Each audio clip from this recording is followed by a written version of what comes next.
La mayoría de las personas no está endeudada porque haya tomado malas decisiones conscientes. Está endeudada porque nunca le enseñaron a ordenar, priorizar y usar el dinero en un sistema que funcione en la vida real. Firmaron créditos, usaron tarjetas, aceptaron cuotas y renegociaron pagos creyendo que estaban ganando tiempo, cuando en realidad estaban perdiendo control. Este audiolibro no parte desde la culpa ni desde el miedo. Parte desde una verdad incómoda: no todas las deudas son iguales, y no todas deben tratarse como un problema urgente. Algunas deudas te están ahogando ahora mismo. Otras simplemente están ahí, mal entendidas, mal gestionadas. El verdadero error no es deber dinero. El error es no saber qué deuda te está robando el aire financiero y cuál no. Si hoy sientes que trabajas, pagas cuentas y aún así no avanzas, probablemente no sea un problema de ingresos. Es un problema de orden. Pagas sin estrategia. Cancelas cuotas sin entender el impacto real. Te esfuerzas por ponerte al día y terminas otra vez al límite. Esa sensación de correr sin moverte no es casualidad. Es el resultado de un sistema de pagos mal diseñado. Durante años se nos ha repetido una idea peligrosa: paga todas tus deudas lo antes posible. Suena responsable. Suena correcto. Pero en la práctica, muchas personas se hunden más rápido precisamente por intentar pagar todo sin pensar. Se quedan sin liquidez, sin margen, sin aire. Y cuando surge cualquier imprevisto, vuelven a endeudarse, esta vez en peores condiciones. Aquí vamos a cambiar ese enfoque. Este audiolibro no te va a decir que elimines todas tus deudas de inmediato. Te va a enseñar a pensar las deudas como piezas de un sistema. A decidir cuáles deben salir primero, cuáles deben renegociarse y cuáles pueden mantenerse bajo control mientras reconstruyes estabilidad. Porque el objetivo no es quedar en cero en el papel. El objetivo es recuperar tranquilidad mensual. Vamos a hablar de intereses, pero no de forma técnica ni abstracta. Vamos a hablar de cómo los intereses se comen tu sueldo sin que los veas. De por qué dos personas con la misma deuda viven realidades financieras completamente distintas. De cómo una mala renegociación puede dejarte peor que antes y de cómo una buena renegociación puede devolverte margen inmediato. También vamos a romper con otro mito peligroso: que consolidar deudas siempre es una buena idea. En algunos casos lo es. En otros, es solo una ilusión de orden que alarga el problema y lo hace más caro. Aprenderás a distinguir la diferencia antes de firmar cualquier cosa. Este audiolibro está pensado para personas reales. Personas que tienen cuentas, tarjetas, créditos, compromisos. Personas que no pueden simplemente dejar de pagar ni vivir con consejos irreales. Aquí no hay fórmulas mágicas ni discursos motivacionales. Hay criterio, lógica financiera y decisiones prácticas. A lo largo de estos capítulos vas a construir algo más importante que un plan de pagos: vas a construir claridad. Claridad para saber qué pagar primero. Claridad para saber cuándo renegociar y cuándo no. Claridad para dejar de tomar decisiones financieras desde el miedo. Porque cuando recuperas el aire financiero, todo cambia. Duermes mejor. Decides mejor. Y, por primera vez en mucho tiempo, dejas de sentir que el dinero manda sobre ti. Eso es exactamente lo que vamos a trabajar aquí. Capítulo 1. La trampa silenciosa de las deudas. Las deudas rara vez entran a tu vida como una emergencia. Casi siempre llegan disfrazadas de solución. Un crédito para ordenar, una tarjeta para salir del paso, una cuota cómoda que parece inofensiva.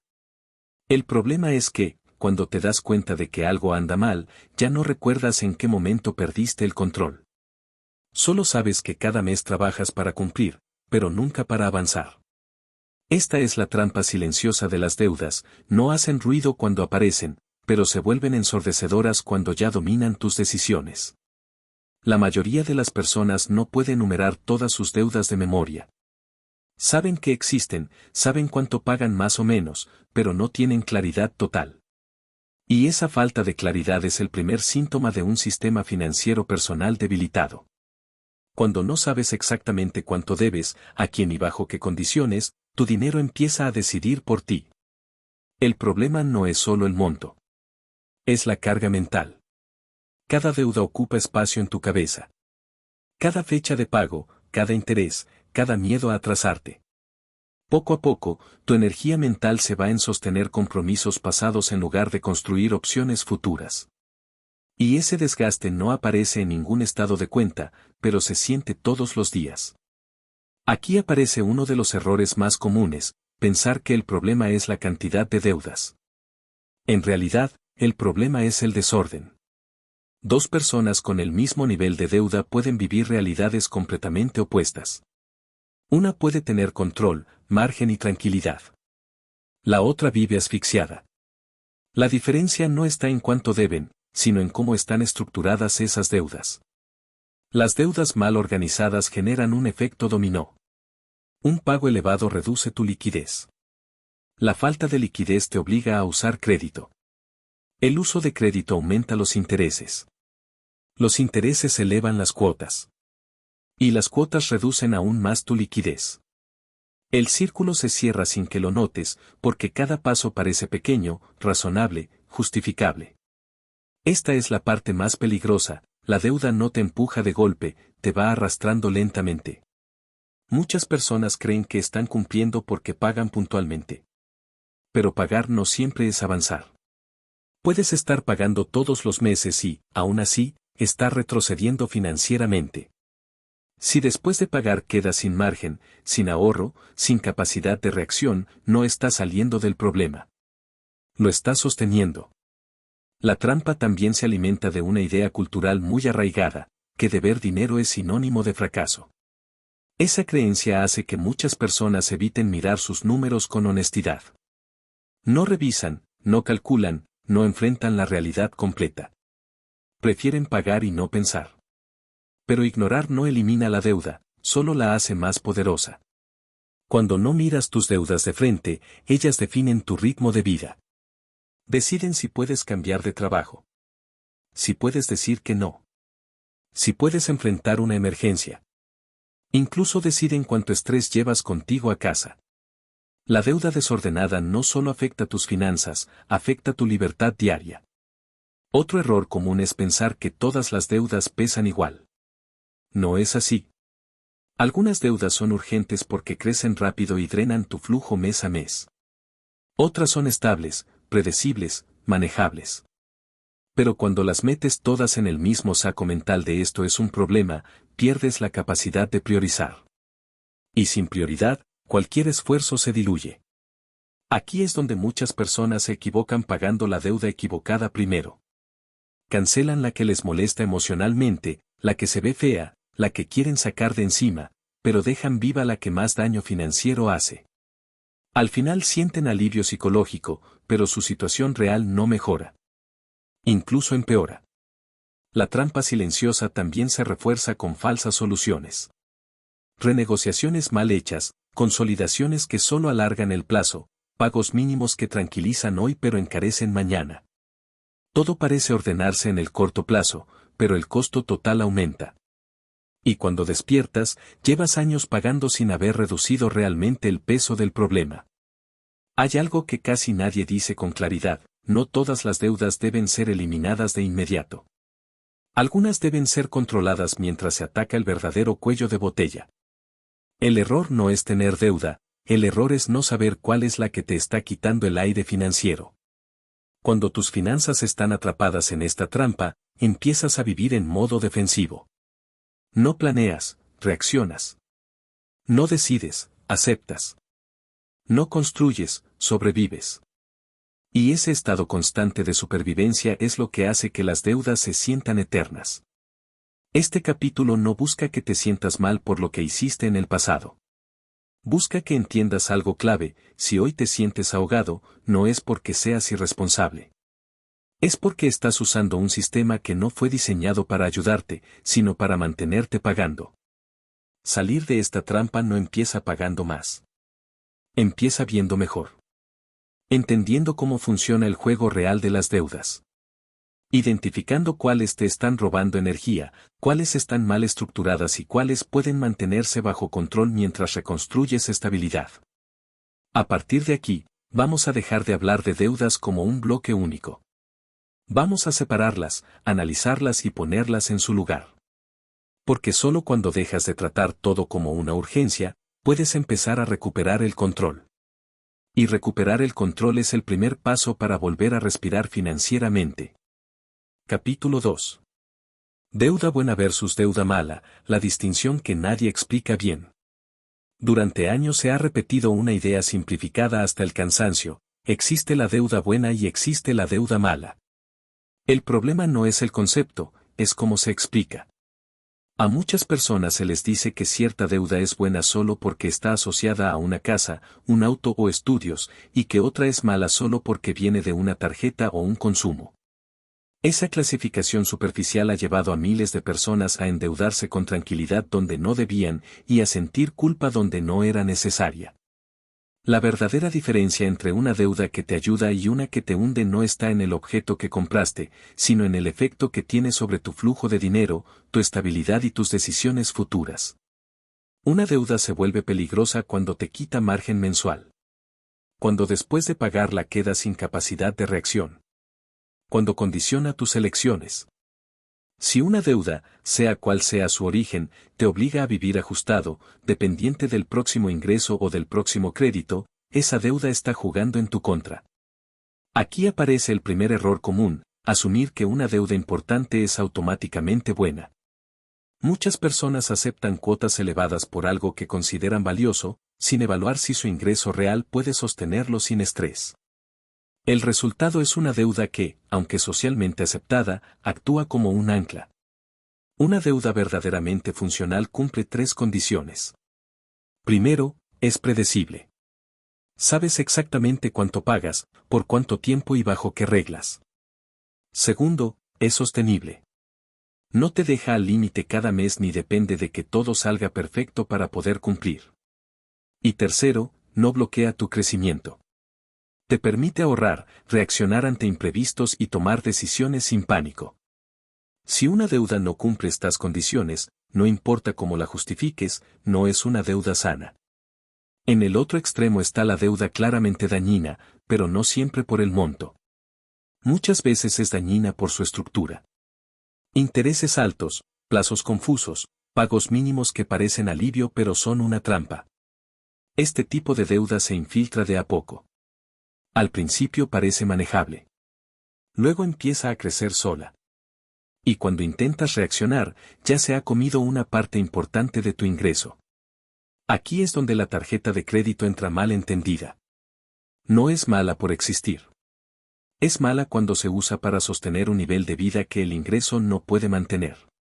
Es mala cuando se transforma en una extensión del sueldo. Y es especialmente peligrosa cuando se normaliza pagar solo el mínimo, porque ahí la deuda deja de ser una herramienta y pasa a ser un drenaje constante. Otro punto que casi nadie explica bien es el rol del tiempo. Hay deudas que empeoran con el tiempo y otras que se vuelven más livianas. Las que empeoran son aquellas donde los intereses trabajan más rápido que tu capacidad de pago. Las que se alivian son aquellas donde el ingreso crece, el pago se mantiene estable y el peso relativo disminuye. Confundir estas dos dinámicas lleva a decisiones equivocadas. Muchas personas intentan pagar rápido una deuda que no los está ahogando, mientras dejan crecer una que sí lo está. Lo hacen porque la primera se ve grande y la segunda no molesta tanto todavía. Pero el daño financiero no siempre es inmediato. A veces se acumula en silencio. La distinción correcta no es buena o mala, sino funcional o tóxica. Una deuda funcional puede convivir contigo mientras ordenas otras áreas. No te roba sueño. No te empuja a usar más crédito. No define tu estado emocional cada fin de mes. Está ahí, controlada, bajo reglas claras. Una deuda tóxica, en cambio, exige atención constante. Te obliga a pensar en ella. Te presiona. Te condiciona. Aunque el monto sea menor, el impacto es mayor. Aquí entra otro error habitual: mezclar emociones con estrategia. Muchas personas quieren eliminar la deuda que les genera vergüenza o culpa, aunque financieramente no sea la más urgente. Otras mantienen deudas dañinas porque ya están acostumbradas a ellas. Ambas decisiones nacen desde la emoción, no desde el análisis. Cuando ordenas tus deudas desde la lógica correcta, ocurre algo importante, dejas de sentir que todo es una amenaza. Empiezas a ver capas. Prioridades. Secuencias. El estrés baja no porque debas menos, sino porque entiendes mejor. Esta claridad también evita otro error peligroso, endeudarte de nuevo creyendo que esta vez sí será buena deuda. Muchas personas repiten patrones porque nunca analizaron el efecto real de sus decisiones anteriores. Cambian el nombre, el banco, el plazo, pero no cambian la lógica. Y el resultado es el mismo. Una deuda sana no te promete alivio inmediato a costa de presión futura. No te vende comodidad hoy a cambio de ansiedad mañana. Te acompaña en una etapa, pero no te encierra en ella. En este punto es clave entender algo, no estás obligado a eliminar todas las deudas para estar bien. Estás obligado a eliminar la toxicidad del sistema. Puedes tener deudas y aún así respirar. Puedes tener compromisos y aún así avanzar. Lo que no puedes es vivir bajo un esquema donde cada mes estás al borde. Este capítulo marca un cambio de mentalidad. A partir de ahora, no vas a preguntar ¿esta deuda es buena o mala? ¿Vas a preguntar ¿esta deuda me da margen o me lo quita? Esa sola pregunta cambia completamente la forma en que tomas decisiones financieras. En los próximos capítulos vamos a usar esta distinción para definir el orden correcto de pago, renegociación y control. Porque no se trata de correr más rápido. Se trata de correr en la dirección correcta. Y cuando dejas de pelear contra todas las deudas al mismo tiempo, empiezas a recuperar algo fundamental, sensación de control. Y sin control, ninguna estrategia funciona. Capítulo 3. El orden correcto para pagar deudas. Uno de los errores más costosos que comete la mayoría de las personas endeudadas no es cuánto paga, sino cómo decide el orden de esos pagos. Se esfuerzan, hacen sacrificios, ajustan su presupuesto, pero aún así no ven resultados reales. La razón es simple, están pagando sin estrategia. Y pagar sin estrategia es como sacar agua de un barco sin tapar la filtración principal. El problema es que nadie nos enseñó a priorizar deudas. Solo nos dijeron que hay que pagar, cumplir y salir de ellas. Bajo esa lógica, muchas personas eligen el orden que se siente más cómodo emocionalmente, no el que mejora su situación financiera. Pagan la deuda más pequeña para sentir alivio. Pagan la que más les molesta ver. Pagan la que les genera más culpa. Pero el dinero no responde a emociones. Responde a estructura. El primer principio para ordenar deudas es entender que no todas compiten por tu atención al mismo tiempo. Algunas te están quitando aire ahora mismo. Otras pueden esperar sin causar daño grave. Cuando no distingues esto, tratas todas las deudas como urgentes y terminas agotado sin avanzar. Aquí aparece una idea clave, el objetivo inicial no es reducir el total de deuda, es recuperar flujo de caja. Mientras tu dinero mensual esté ahogado, cualquier plan será frágil. Puedes pagar mucho un mes y volver a endeudarte al siguiente. Eso no es progreso, es desgaste. Por eso, el orden correcto comienza identificando qué deuda tiene el mayor impacto negativo mensual, no cuál es la más grande ni la más pequeña. Impacto significa cuánto dinero te quita cada mes en relación a lo que recibes y cuánto margen te deja después de pagar. Una deuda con una cuota alta, intereses elevados y plazos confusos suele ser más peligrosa que una deuda mayor pero estable. Sin embargo, muchas personas hacen lo contrario, atacan la deuda grande porque impresiona, mientras dejan viva la que está drenando su liquidez todos los meses. Otro error común es enfocarse solo en el monto de la cuota sin mirar los intereses. Hay deudas donde gran parte de lo que pagas no reduce el capital, solo alimenta el costo financiero. En esos casos, cada mes que pasa sin intervenir es dinero perdido. Esas deudas suelen merecer prioridad, incluso si el saldo total no parece alarmante. Pero cuidado, prioridad no siempre significa pagar más. A veces significa renegociar antes de pagar. Muchas personas intentan acelerar pagos en condiciones desfavorables cuando podrían mejorar esas condiciones primero. Pagar rápido una deuda mal estructurada no siempre es inteligente. A veces es más efectivo cambiar las reglas del juego. Aquí es donde se rompe otro mito, pagar todas las deudas al mismo tiempo no es una buena estrategia. Dispersar tu esfuerzo reduce el impacto. Pagas un poco a cada una, pero ninguna mejora realmente. Sigues sin margen. Sigues sin aire. El sistema no cambia. El orden correcto implica foco. Elegir una deuda principal y proteger el resto con pagos mínimos controlados mientras atacas el verdadero problema. Esto no es irresponsabilidad. Es estrategia. Para hacerlo bien, necesitas responder 3 preguntas clave. Primera, ¿qué deuda me deja más asfixiado cada mes? Segunda, ¿qué deuda tiene la peor relación entre lo que pago y lo que realmente reduzco? Tercera, ¿qué deuda, si se alivia, libera más dinero mensual? La deuda que responde afirmativamente a estas preguntas suele ser la prioridad real, aunque no sea la más visible. Aquí muchas personas se sienten incómodas, porque esta lógica va contra lo que se escucha normalmente. No se trata de quedar limpio más rápido en el papel. Se trata de mejorar tu posición financiera real. De nada sirve reducir el saldo total si sigues viviendo al límite. Otro punto crítico es no sacrificar tu colchón mínimo por pagar deudas. Muchas personas cometen el error de usar todo su dinero disponible para abonar, quedándose sin margen. El resultado es predecible, cualquier gasto inesperado los obliga a endeudarse otra vez, anulando el esfuerzo previo. El orden correcto siempre contempla preservar un mínimo de liquidez. No es un lujo. Es una defensa. Sin liquidez, cualquier plan colapsa. También es importante entender que el orden puede cambiar con el tiempo. A medida que una deuda se reduce o se renegocia, su impacto disminuye y otra puede pasar a ser la más dañina. Por eso, el sistema debe revisarse periódicamente. No es un plan rígido, es un proceso. Muchas personas fracasan no porque no paguen, sino porque no ajustan.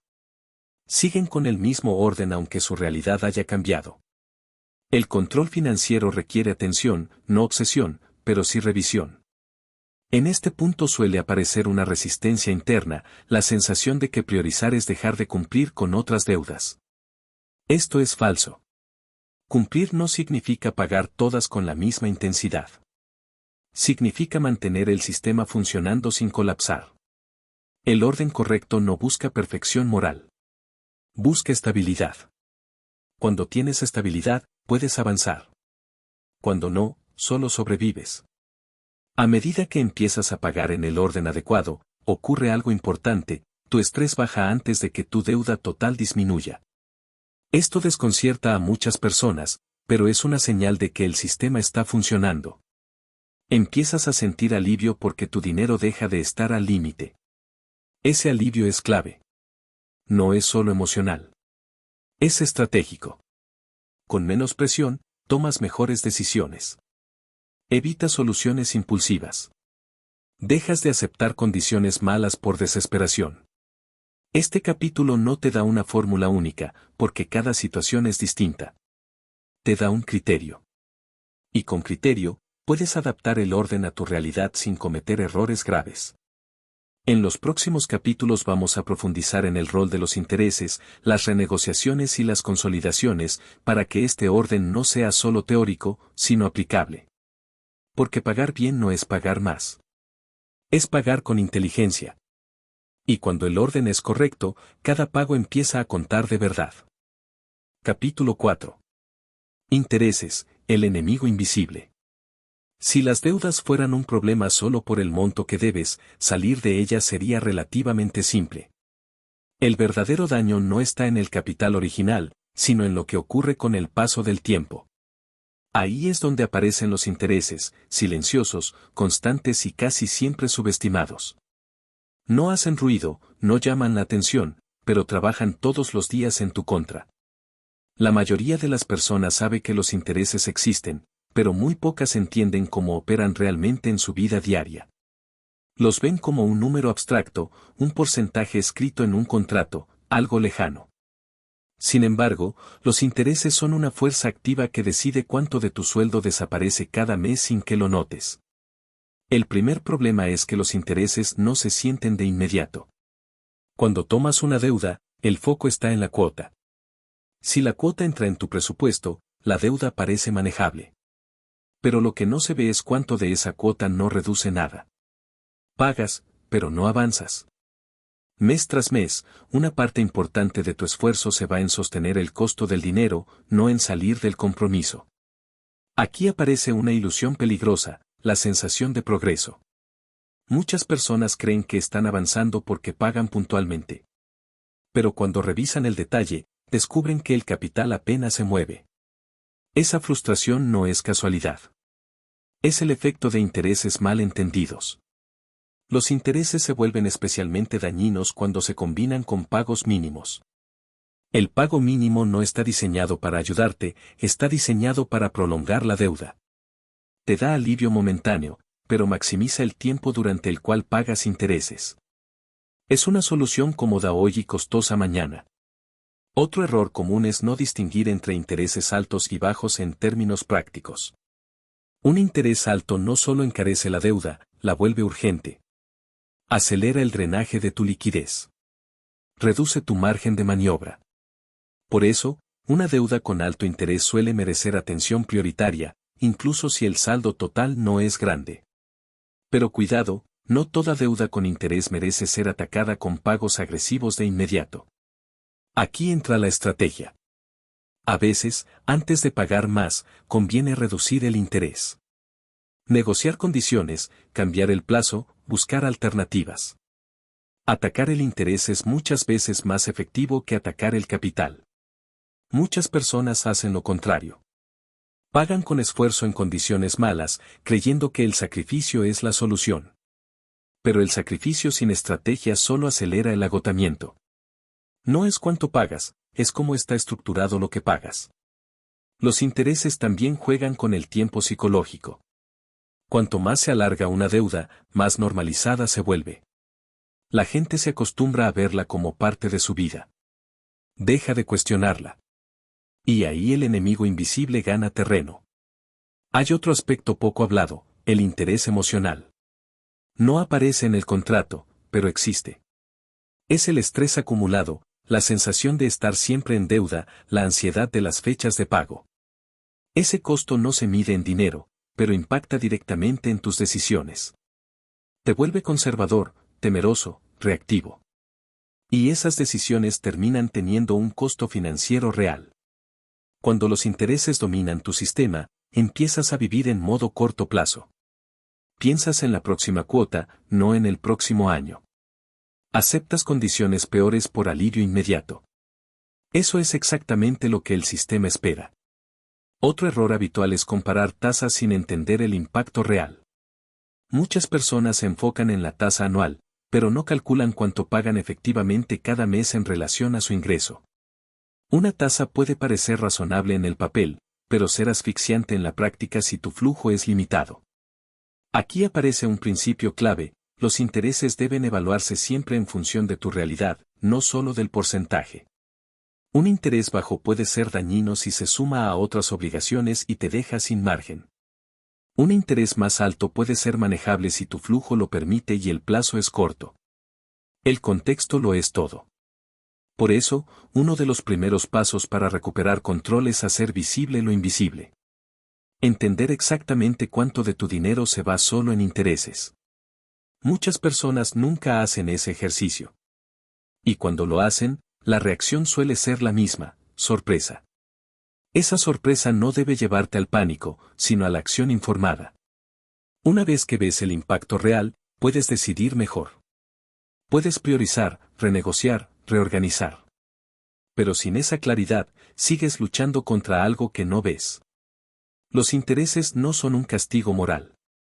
Son una herramienta financiera que, usada en tu contra, te atrapa, y usada a tu favor, puede ser manejable.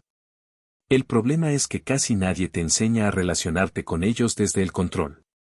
En este capítulo no buscamos demonizar los intereses, sino quitarles el poder que tienen cuando operan en la sombra. Cuando los entiendes, dejan de ser un enemigo invisible y se convierten en una variable más que puedes gestionar.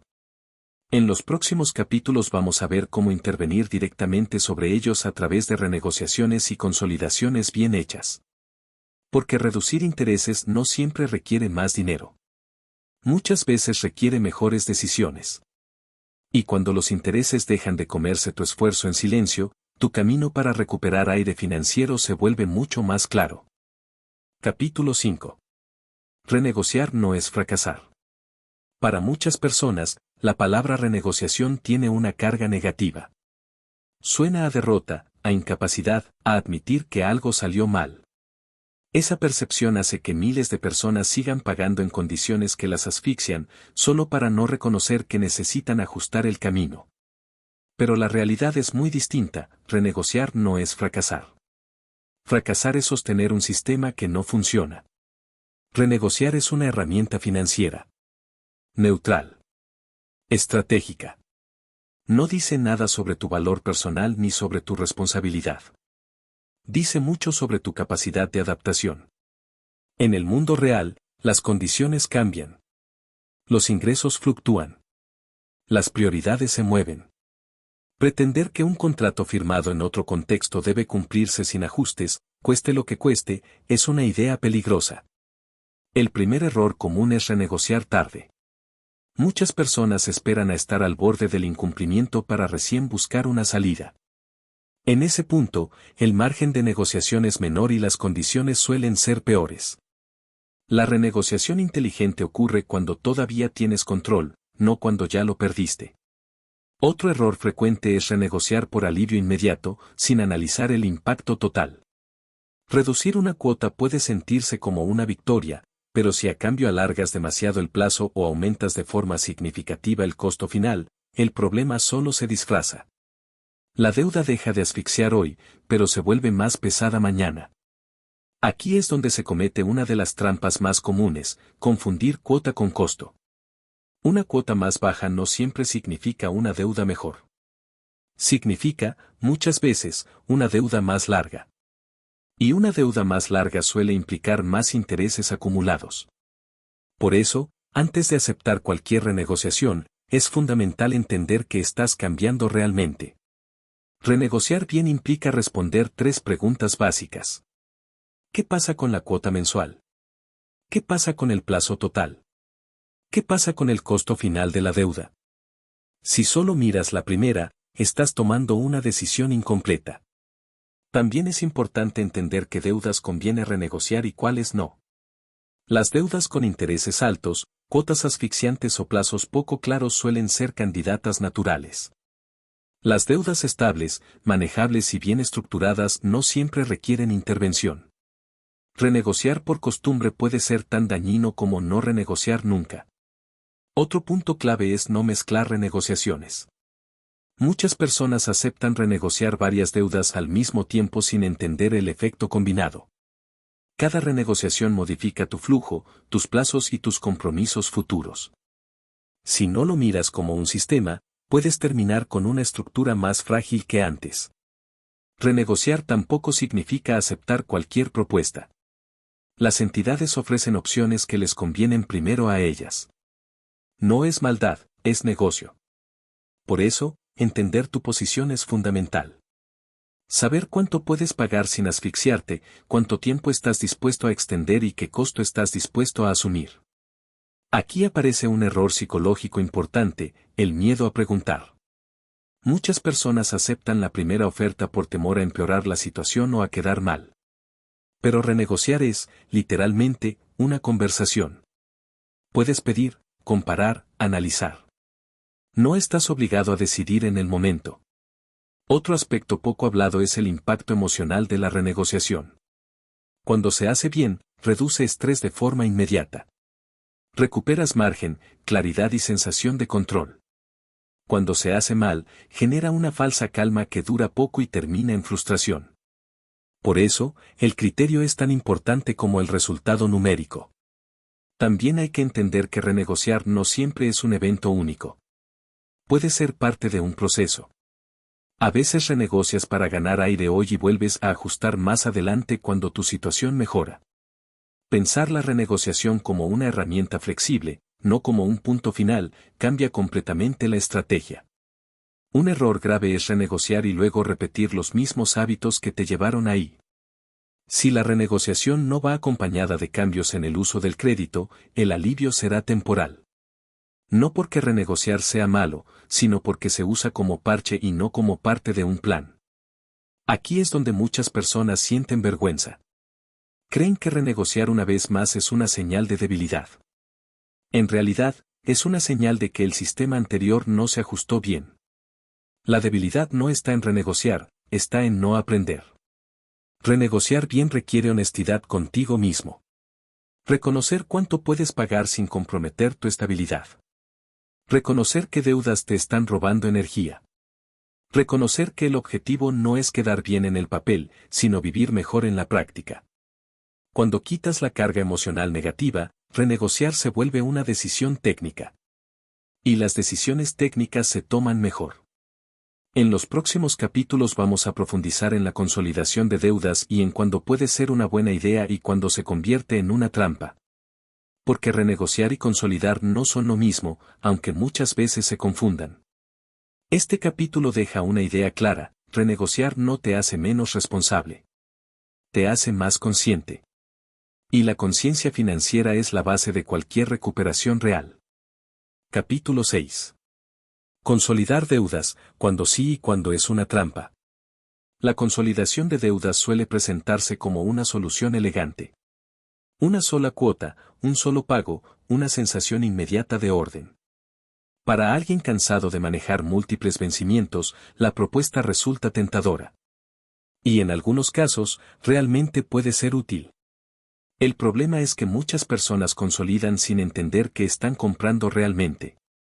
Y cuando eso ocurre, la solución se transforma en una trampa silenciosa. Consolidar significa reemplazar varias deudas por una nueva. No es magia. No desaparece el problema. Solo cambia su forma.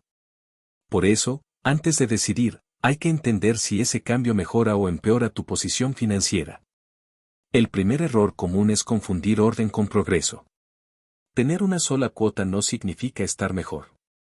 Significa tener una estructura distinta. Si esa estructura es más cara, más larga o más rígida, el alivio inicial puede salir muy caro.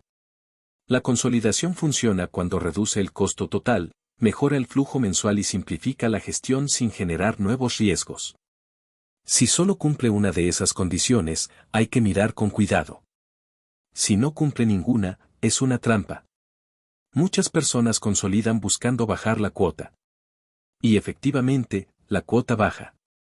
Pero lo que no siempre se ve es que el plazo se extiende de forma significativa. Esa extensión es la forma en que el sistema cobra el alivio inmediato. Pagas menos hoy, pero pagas durante más tiempo.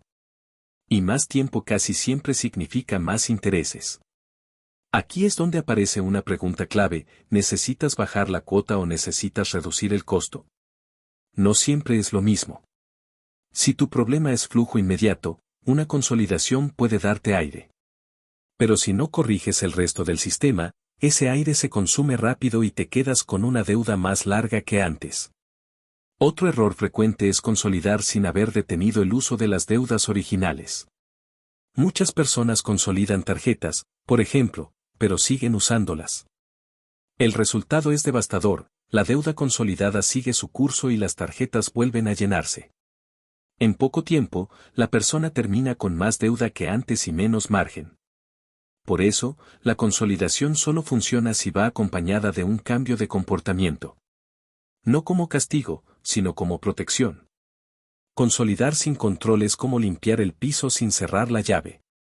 También es importante entender que no todas las deudas se benefician de la consolidación. Las deudas con tasas bajas y cuotas manejables no siempre deben incluirse. A veces conviene dejar fuera aquello que ya está bien estructurado y concentrar la consolidación en lo verdaderamente problemático. Otro punto poco hablado es la calidad del nuevo crédito. Muchas consolidaciones se ofrecen en condiciones poco favorables: seguros innecesarios, comisiones ocultas, tasas variables. Todo eso suma costo. Si no revisas el detalle, puedes aceptar algo peor que lo que ya tenías. La consolidación también cambia la percepción del problema. Al simplificar, muchas personas bajan la guardia. Dejan de revisar. Dejan de ajustar. Y ese descuido permite que el sistema vuelva a desordenarse. La consolidación no elimina la necesidad de gestión, solo la simplifica. Hay un momento adecuado para consolidar y uno muy peligroso.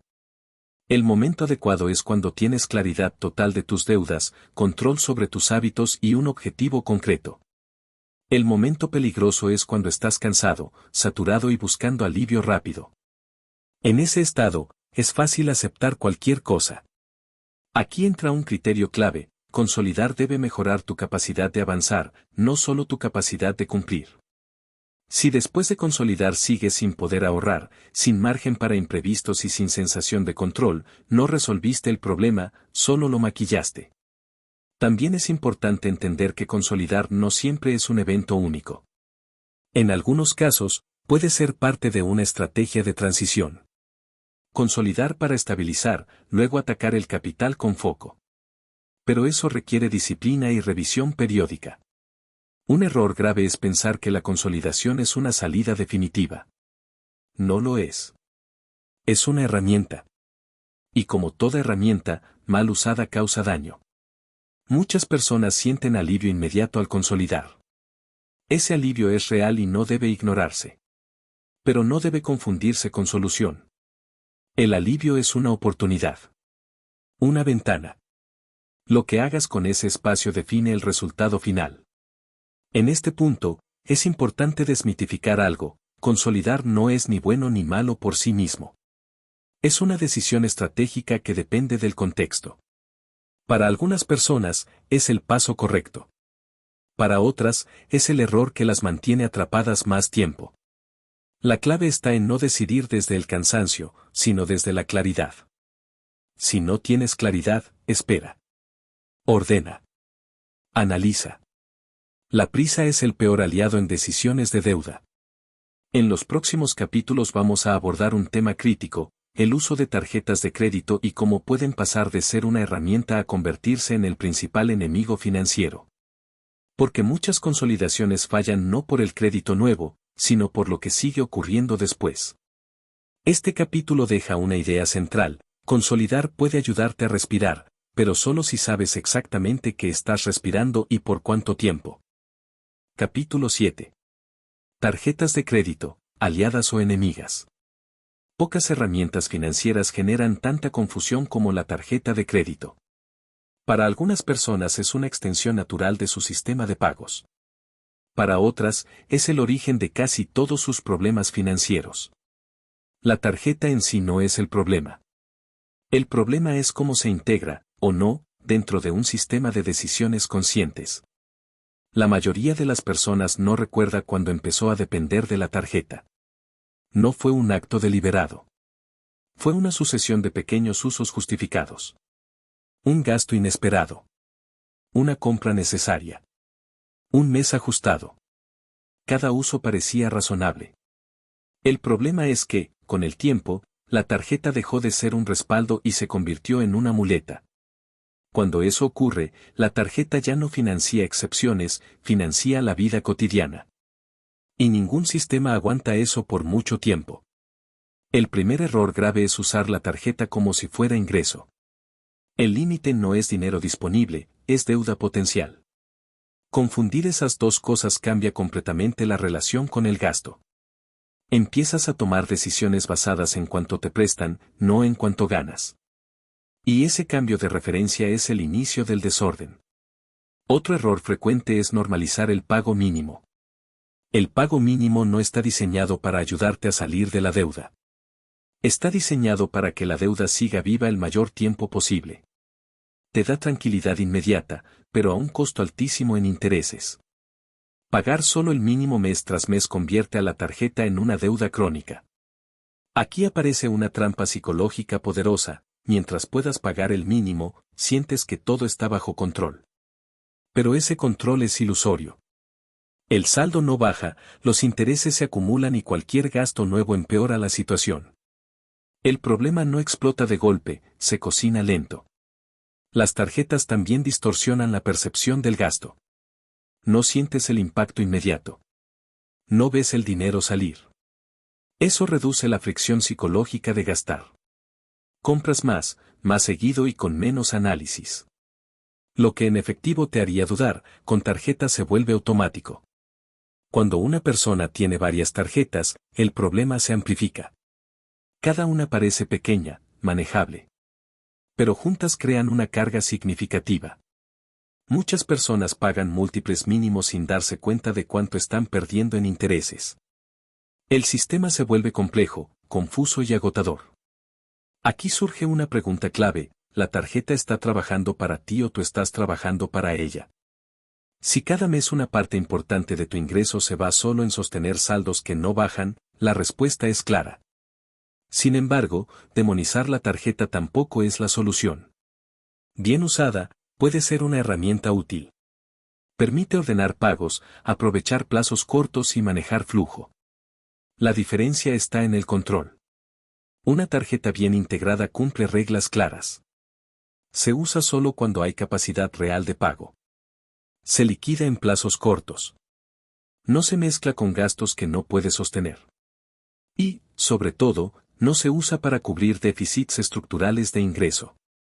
Cuando estas reglas se rompen, la tarjeta pasa de aliada a enemiga. Otro error común es usar la tarjeta para ganar tiempo. El tiempo que compras con crédito no es gratis. Se paga con intereses y presión futura. Si usas la tarjeta para postergar un problema sin resolverlo, solo lo haces más grande. También es importante entender que no todas las tarjetas son iguales. Tasas, comisiones, beneficios, todo varía. Muchas personas usan la tarjeta más conveniente por hábito, no por análisis. Revisar condiciones es parte del control. Ignorarlas es ceder poder. En el contexto de las deudas, las tarjetas suelen ser las más tóxicas por su flexibilidad mal entendida. Son fáciles de usar, fáciles de acumular y difíciles de eliminar si no se actúa con decisión. Por eso, muchas estrategias de recuperación financiera empiezan por poner límites claros a su uso. En algunos casos, la mejor decisión temporal es dejar la tarjeta en pausa. No cancelarla impulsivamente, sino sacarla del flujo diario mientras se ordena el sistema. Eso reduce el riesgo de recaídas y permite concentrarse en lo importante.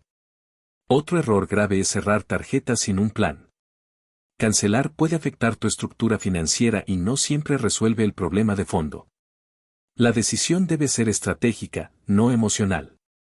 Las tarjetas también juegan un rol importante en la consolidación de deudas. Muchas personas consolidan tarjetas sin cambiar hábitos y terminan en peor situación. La consolidación sin control del uso posterior es una de las causas más comunes de fracaso. Por eso, la relación con la tarjeta debe redefinirse. No como salvavidas constante, sino como herramienta puntual. No como extensión del ingreso, sino como instrumento de gestión. Cuando recuperas el control de las tarjetas, ocurre algo importante: tu estrés baja rápidamente. Porque las tarjetas suelen ser las deudas más impredecibles. Al estabilizarlas, el sistema completo se vuelve más manejable. Este capítulo no busca que odies las tarjetas ni que las ames. Busca que las entiendas. Porque cuando entiendes una herramienta, dejas de ser víctima de ella. En los próximos capítulos vamos a ver cómo evitar el error de pagar deudas y quedarte sin aire, y cómo recuperar flujo sin endeudarte más. Porque el objetivo no es solo eliminar deudas, es construir un sistema que no vuelva a atraparte. Capítulo 8. El error de pagar todo y quedarse sin aire. Cuando una persona decide ordenarse financieramente, suele hacerlo con una lógica simple: pagar todo lo que pueda lo más rápido posible. En apariencia, es una decisión responsable. En la práctica, es uno de los errores más comunes y más dañinos. No porque pagar sea malo, sino porque pagar sin preservar aire financiero destruye cualquier avance. Este error no nace de la irresponsabilidad, sino del miedo. Miedo a deber. Miedo a atrasarse. Miedo a sentir que no se está haciendo lo suficiente. Ese miedo empuja a muchas personas a usar cada peso disponible para pagar deudas, sin dejar margen para la vida real. El problema es que la vida real no se detiene porque estés pagando. Siguen apareciendo gastos, imprevistos, necesidades básicas. Y cuando no hay aire financiero, cualquier pequeño evento se transforma en una crisis. Aquí aparece una verdad incómoda: una persona sin liquidez está en riesgo constante, incluso si debe menos dinero. Puede tener menos deuda en el papel, pero vive más frágil. Y la fragilidad financiera es el terreno perfecto para volver a endeudarse en peores condiciones. Muchas personas cometen este error justo después de una renegociación o consolidación. Sienten alivio, ven una oportunidad de rematar el problema y deciden apretar al máximo. Pagan cuotas extra, adelantan pagos, usan ahorros. Todo parece ir bien hasta que ocurre el primer imprevisto. Y como no hay colchón, la única salida es el crédito. El resultado es frustrante: después de tanto esfuerzo, la deuda vuelve. A veces incluso mayor que antes. No porque la persona haya sido descuidada, sino porque el sistema no contemplaba el aire. El aire financiero no es lujo. Es protección. Es lo que te permite absorber golpes sin romper el sistema. Sin aire, cualquier estrategia es inestable. Otro error frecuente es confundir disciplina con rigidez. Ser disciplinado no significa exprimirte hasta el límite. Significa sostener un plan en el tiempo. Un plan que te deja exhausto no es disciplinado, es insostenible. Pagar todo lo posible hoy puede darte una sensación de control momentáneo, pero si compromete tu capacidad de sostenerte mañana, es una falsa victoria. Aquí es donde muchas personas caen en un ciclo peligroso. Pagan agresivamente, se quedan sin margen, se endeudan de nuevo, se culpan, vuelven a pagar agresivamente. El ciclo no se rompe porque el enfoque siempre es el mismo: eliminar deuda a cualquier costo, sin pensar en estabilidad. La estabilidad es la base. Sin estabilidad, no hay progreso real. También hay un componente psicológico importante. Vivir sin aire financiero genera ansiedad constante. Cada gasto duele. Cada decisión se vive como una amenaza. En ese estado, es muy difícil tomar buenas decisiones. Se actúa desde la urgencia, no desde la estrategia. Muchas personas creen que ese estrés es parte del proceso, que hay que sufrir un poco. Pero el sufrimiento no es una estrategia financiera. Es un síntoma de que algo está mal diseñado. Otro error común es vaciar ahorros para pagar deudas. Si bien puede ser tentador, hacerlo sin criterio puede dejarte expuesto. Los ahorros no existen solo para generar rentabilidad. Existen para protegerte. Usarlos sin un plan claro es quitarte el casco antes de la caída. Esto no significa que nunca debas usar ahorros para pagar deudas. Significa que debes hacerlo con cuidado, preservando un mínimo que te permita respirar. El aire financiero cumple 3 funciones clave. Te da tiempo para pensar. Te da margen para reaccionar. Te da tranquilidad para sostener el plan. Sin esas 3 cosas, cualquier avance es frágil.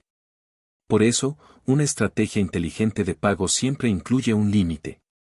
Un punto donde dices: hasta aquí pago, el resto lo dejo en reserva. Ese límite no es pereza, es inteligencia. Muchas personas sienten culpa al no pagar todo lo que podrían. Esa culpa viene de una narrativa equivocada que asocia valor personal con sacrificio financiero extremo. Pero cuidar tu estabilidad no te hace irresponsable. Te hace estratégico. El error de pagar todo también se alimenta de la comparación. Ves a otro salir rápido y crees que debes hacer lo mismo. Pero no conoces su contexto, su respaldo, su red. Copiar estrategias sin copiar condiciones es peligroso. Cada sistema financiero personal necesita aire en proporción a su fragilidad. Cuantas más deudas, más aire necesitas. Cuanto más variable es tu ingreso, más aire necesitas. Cuanto menos margen tienes, más crítico es protegerlo. Este capítulo no te dice que pagues menos por comodidad. Te dice que pagues mejor. Que diseñes un sistema que no colapse ante el primer golpe. En los próximos capítulos vamos a ver cómo recuperar flujo de caja sin endeudarte más y cómo construir un sistema de deudas inteligentes que te permita avanzar sin ahogarte. Porque pagar no es el objetivo final. Respirar mientras avanzas, sí. Cuando entiendes esto, dejas de luchar contra el dinero y empiezas a trabajar con él. Capítulo 9. Recuperar flujo de caja sin endeudarte más. Cuando una persona está endeudada, suele pensar que la única forma de mejorar su situación es ganar más dinero. Aunque aumentar ingresos ayuda, no siempre es posible de inmediato. Lo que casi nadie explica es que, muchas veces, el problema no es cuánto ganas, sino cuánto de ese dinero queda disponible cada mes. Ahí es donde entra el flujo de caja. El flujo de caja es el aire financiero del que hemos hablado en capítulos anteriores. Es la diferencia entre lo que entra y lo que queda libre después de cumplir con tus compromisos. Y sin flujo, cualquier plan se vuelve frágil, por más bien intencionado que sea. Recuperar flujo no significa dejar de pagar ni hacer cosas irresponsables. Significa reorganizar el sistema para que deje de ahogarte. Y lo más importante, puede hacerse sin pedir nuevos créditos. El primer paso para recuperar flujo es entender exactamente a dónde se va tu dinero cada mes. No de forma general, sino concreta. Muchas personas creen saberlo, pero cuando lo revisan en detalle, descubren fugas importantes. Pagos pequeños que se repiten, servicios que ya no usan, gastos automáticos que pasan desapercibidos. Cada uno parece insignificante, pero juntos pueden estar robándote el margen. Aquí aparece un error común, buscar grandes recortes dramáticos. Muchas veces no es necesario. El flujo se recupera mejor ajustando varias pequeñas salidas que eliminando una grande de golpe. Lo grande suele ser difícil de cambiar. Lo pequeño es flexible. Otro punto clave es revisar gastos que se sostienen por inercia. Pagos que no cuestionas porque siempre han estado ahí. Revisarlos no es señal de escasez, es señal de control. Cada gasto debe justificar su permanencia en tu sistema actual, no en el pasado. También es fundamental revisar cómo se distribuyen los pagos dentro del mes. A veces el problema no es el monto total, sino la concentración. Muchos pagos juntos en pocos días generan sensación de ahogo, aunque el total sea manejable. Ajustar fechas puede liberar aire sin cambiar el costo. Aquí entra la negociación inteligente. No solo con bancos, también con servicios, proveedores y compromisos. Pedir cambios de fecha, ajustar planes, renegociar condiciones. Todo eso puede mejorar el flujo sin tocar el ingreso. Otro aspecto poco considerado es el impacto de los pagos emocionales. Gastos que se hacen para aliviar estrés, compensar cansancio o premiarse. No son malos por definición, pero cuando el sistema está frágil, pueden drenar flujo sin que lo notes. Tomar conciencia de ellos permite controlarlos sin eliminarlos por completo. Recuperar flujo también implica redefinir prioridades temporales. No todo gasto importante es urgente. Aplazar, espaciar o reducir temporalmente algunos compromisos puede ser la diferencia entre respirar y colapsar. La clave está en que sea una decisión consciente, no una reacción. Un error frecuente es usar la tarjeta para acomodar el flujo. Pagar gastos corrientes con crédito para liberar efectivo. Eso no recupera flujo, lo posterga a un costo mayor. El alivio es momentáneo y el problema crece. El flujo real se recupera cuando reduces salidas, mejoras condiciones o reorganizas pagos, no cuando pateas el problema hacia adelante. También es importante entender que recuperar flujo no es un evento único. Es un proceso continuo. A medida que pagas deudas, renegocias o ajustas gastos, el flujo cambia. Revisarlo periódicamente evita que el sistema vuelva a asfixiarse. Aquí es donde muchas personas sienten una mejora antes de que la deuda total baje significativamente. Esa mejora es real. Es la señal de que el sistema está funcionando mejor. Y ese alivio es lo que permite sostener el plan. Otro punto clave es no llenar inmediatamente el flujo recuperado con nuevos compromisos. Muchas personas, al sentir aire, vuelven a gastar como antes. No por irresponsabilidad, sino por costumbre. Proteger ese flujo es fundamental. Una parte del flujo recuperado debe destinarse a reforzar tu colchón mínimo. No para acumular por acumular, sino para fortalecer la estabilidad. Ese colchón reduce el riesgo de recaídas y te da tranquilidad mental. También puedes usar parte del flujo para atacar deudas estratégicas. Pero siempre manteniendo el equilibrio. El flujo no es un premio, es una herramienta. Recuperar flujo cambia tu relación con el dinero. Pasas de sobrevivir a decidir. De reaccionar a planificar. Y ese cambio es más poderoso que cualquier ingreso extra momentáneo. Este capítulo busca que entiendas algo esencial: no necesitas endeudarte más para respirar mejor. Necesitas ver mejor. Ordenar mejor. Decidir mejor. En el próximo capítulo vamos a integrar todo lo aprendido en un sistema de deudas inteligentes. Un método práctico para convivir con las deudas mientras recuperas estabilidad y avanzas. Porque el objetivo final no es solo salir del problema actual, sino no volver a caer en él. Cuando el flujo vuelve, vuelve también la sensación de control. Y sin control, ninguna estrategia financiera es sostenible. Capítulo 10. El sistema de deudas inteligentes. Después de revisar errores comunes, trampas silenciosas y falsas soluciones, llega el momento de integrar todo en un solo marco claro. Porque el verdadero problema de la mayoría de las personas no es una deuda específica, sino la ausencia de un sistema. Pagan, renegocian, consolidan y ajustan gastos de forma reactiva, sin una estructura que sostenga las decisiones en el tiempo. Y sin sistema, cualquier avance es frágil. Un sistema de deudas inteligentes no busca eliminar todas las deudas de inmediato. Busca que las deudas dejen de dominar tu vida financiera. Busca control, estabilidad y margen. Y eso se logra con reglas simples, pero firmes. La primera regla del sistema es claridad total. No parcial, no aproximada. Total. Saber exactamente cuántas deudas tienes, a quién debes, cuánto pagas, qué interés aplica y cuánto tiempo falta. Mientras una deuda esté difusa, tiene poder sobre ti. Cuando la ves con claridad, se vuelve manejable. Muchas personas evitan esta claridad porque les incomoda. Pero la incomodidad dura poco. El desorden dura años. La segunda regla es clasificación correcta. No todas las deudas merecen la misma atención. Algunas son tóxicas, otras funcionales. Algunas son urgentes, otras pueden convivir contigo. Clasificarlas no es justificar, es priorizar. Sin clasificación, vuelves a tratar todo como emergencia y el sistema colapsa. La tercera regla es foco estratégico. El sistema no ataca todo al mismo tiempo. Elige una deuda principal según impacto en flujo, intereses y estrés. El resto se mantiene bajo control con pagos mínimos responsables. Esto concentra el esfuerzo donde realmente importa. La cuarta regla es protección del aire financiero. El sistema nunca sacrifica la liquidez mínima. Nunca paga hasta el último peso. Nunca confunde agresividad con inteligencia.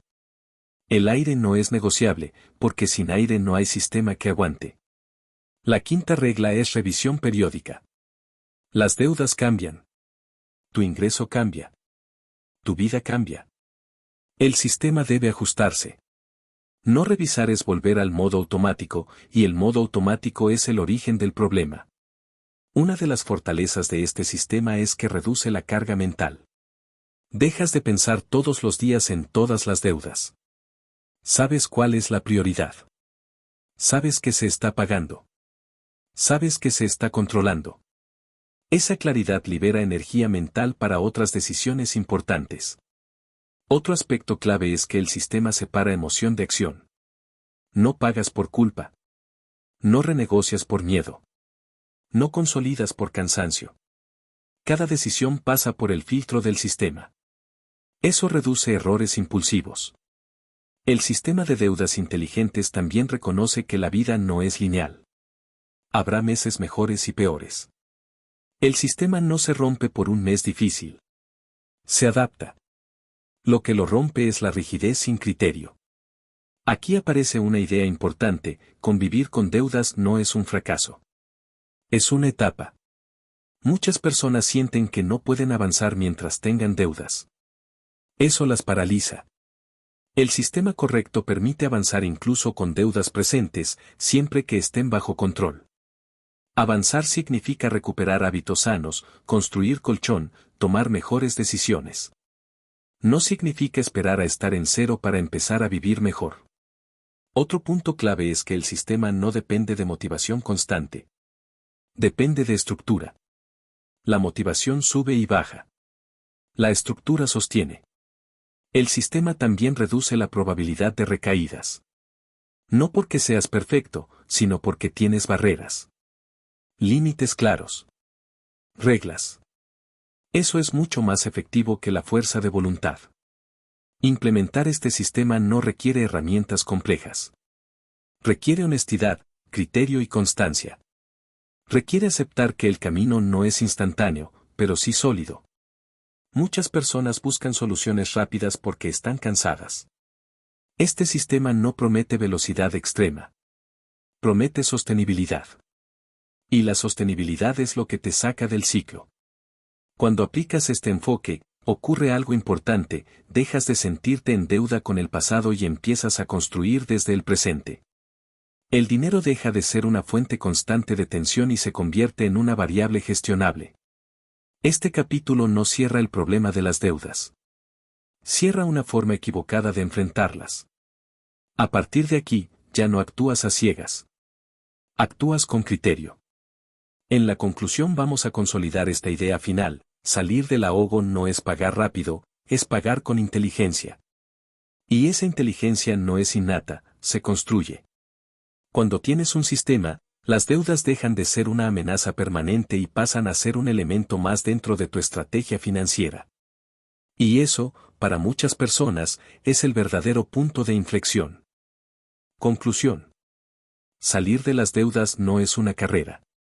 Tampoco es un castigo ni una prueba de carácter. Es un proceso de orden, criterio y decisiones mejor pensadas. A lo largo de este audiolibro hemos desmontado una idea peligrosa, que el problema se resuelve pagando lo más rápido posible. En realidad, muchas personas se hunden más por pagar mal que por deber demasiado. El verdadero punto de quiebre ocurre cuando dejas de reaccionar y empiezas a gestionar.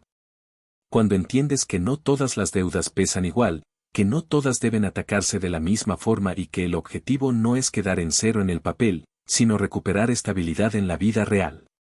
Aprendiste que las deudas pueden ser funcionales o tóxicas según cómo impacten tu flujo y tus decisiones. Que los intereses trabajan en silencio y, si no los ves, se comen tu esfuerzo. Que renegociar no es fracasar, sino ajustar el sistema a tu realidad. Que consolidar puede ayudar o puede atraparte más tiempo, dependiendo de cómo y cuándo se haga. Que las tarjetas de crédito no son el enemigo, pero sí lo son cuando reemplazan al ingreso. Y que pagar sin dejar aire financiero es una de las formas más seguras de volver a caer. Todo esto converge en una idea central: sin sistema, no hay salida sostenible.